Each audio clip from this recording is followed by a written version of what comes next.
Bonjour, je suis Camille Durin, en charge du programme dédié à la formation et l'emploi chez Salesforce. Pour ce nouvel épisode de Salesforce Actu, je vous propose un focus sur la nouvelle étude mondiale dévoilée par Salesforce à propos des compétences numériques. C'est parti! Pour réaliser son étude mondiale Digital Skills Index, Salesforce a interrogé plus de 23 000 personnes dans 19 pays, dont la France, sur leur capacité de disposer des compétences numériques exigées par les entreprises. Plus de 1100 Français en âge de travailler ont répondu à cette enquête en novembre et décembre 2021. Sans dramatiser, les chiffres ne sont pas bons. 40% des personnes interrogées au niveau mondial déclarent disposer des compétences exigées par les entreprises dans le numérique. Surtout, seulement 28% des répondants suivent des formations dédiées pour améliorer leur employabilité. 2/3 des personnes interrogées au niveau mondial ne disposent pas des formations nécessaires pour acquérir les compétences numériques, alors que 4 personnes sur 5 prévoient de s'y former. Contrairement aux idées reçues, les jeunes ne sont pas tous armés pour utiliser les outils numériques en entreprise. Une large majorité de répondants, issus de la génération Z, jugent que leur utilisation du numérique au quotidien est à un niveau avancé.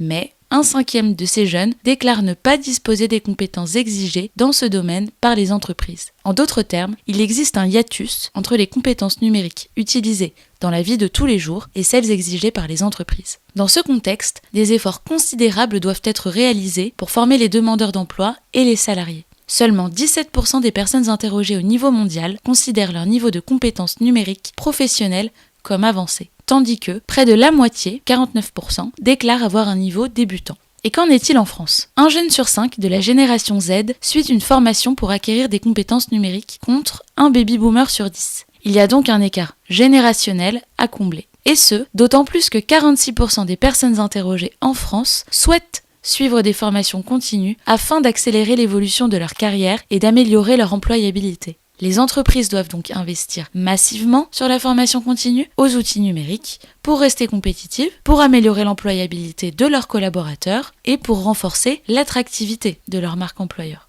Et sur ce point, les pays émergents investissent davantage que les pays occidentaux. L'Inde, le Mexique et le Brésil paraissent mieux équipés pour relever les défis d'une transformation numérique imposée aux entreprises. Et pour cause, selon le cabinet d'études RAND, certains pays devraient être plus affectés par ce phénomène que d'autres en raison de la structure de leur économie et de la répartition de leur population active. Le manque à gagner en termes de croissance du PIB est d'ailleurs estimé à 11 500 milliards de dollars dans les pays du G20 d'ici à 2028. On le voit, les entreprises ont plus que jamais intérêt à tisser des liens étroits avec les pouvoirs publics, leurs partenaires, leurs clients, leurs collaborateurs et la société dans son ensemble afin d'agir concrètement pour la formation au métier du numérique. Rappelons que Salesforce est résolument engagé dans la formation professionnelle grâce à sa plateforme gratuite de formation en ligne Trailhead. Celle-ci a formé plus de 3,7 millions de personnes dans le monde. Si vous avez l'intention de vous former au numérique, rejoignez notre communauté de Trailblazers. Voilà,